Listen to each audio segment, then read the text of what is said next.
Welcome to our farmhouse. Let's learn together a rural recipe. We learned everything from our farm neighbors about life on the land, how to prune our olive trees, how to prune our vineyard, how to raise pigs, turn them into prosciutto, capocollo, salami, how to raise those chickens and turn it into goodness, like this Umbrian chicken cacciatore.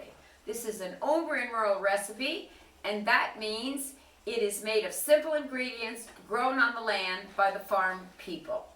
Their simple ingredients included in this easy recipe are garlic, which they'll all raise, onion, carrot. They're all going to have rosemary and sage, probably right outside their kitchen door the way I do. They'll have their own olive oil, their own wine, and their own vinegar. Here's an addition that isn't Umbrian. Lemons. We don't have citrus fruits here, so they have to save precious pennies to be able to buy a lemon. The food must be quickly done because the farm woman must also scythe all that grass to feed her rabbits, slop the pigs, feed the chickens, clean all the stalls, and take care of the house as well. It must be delicious because she's cooking for Italians. Very close to any farmhouse, rosemary and sage is growing because it's going to be used in rural cuisine. Here's my sage, here's my rosemary, which I'm going to pluck right now for our chicken cacciatore dish. And you can see it's right out the back door of the beautiful farmhouse that Pino has restored. It was quite a ruin when we moved here in 1975. Let's go in now and cook that chicken cacciatore. The first step to chicken cacciatore, it's very simple. Put the chicken in a pot.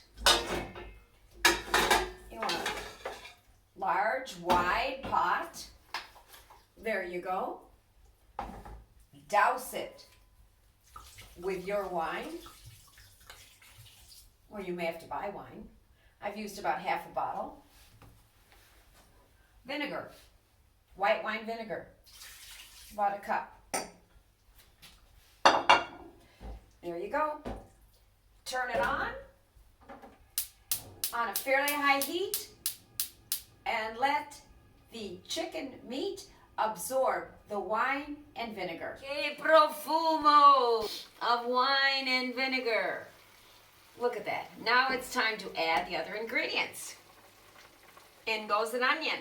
Do I have to chop it? No, the chicken cacciatore is going to absorb all the flavor, and I've got to go out and feed my pigs. I don't have time to chop the onion. Garlic cloves, 3, 4, or 5. The celery's been washed. A stalk of celery, in it goes. Lemon. Don't even have to squeeze it. The chicken will absorb the flavor without me squeezing it. The carrot. I might want to cut it in half. I don't have to, but I've got a chunky one. Salt. And it's coarse salt. How much? Oh, about this much. Let's do that twice. I'll test later.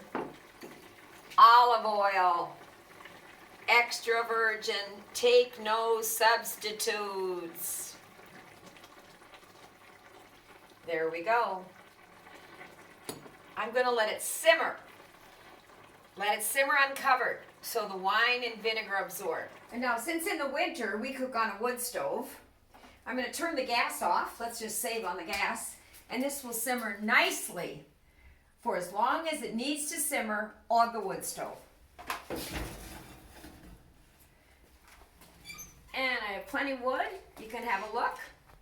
We've got a lot of nice heat here. All right, everybody. It's time now to add rosemary and sage. Things are simmering down. How much? There's never too much rosemary, too much sage for chicken cacciatore.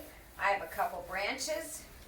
I'm going to always use a wooden spoon, and I'm going to shove the herbs down so that liquid absorbs all of the flavor. And I let it simmer, and in a minute I'm just going to cover it. And we'll soon be eating it and enjoying a buon appetito.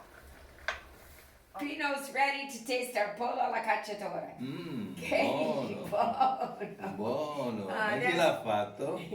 He said, whoever made this? Well, it wasn't Peppa, and it wasn't Chiarina, and it wasn't Giuseppa. It was Annie, trying her best. Buon appetito, Pino. Grazie altrettanto.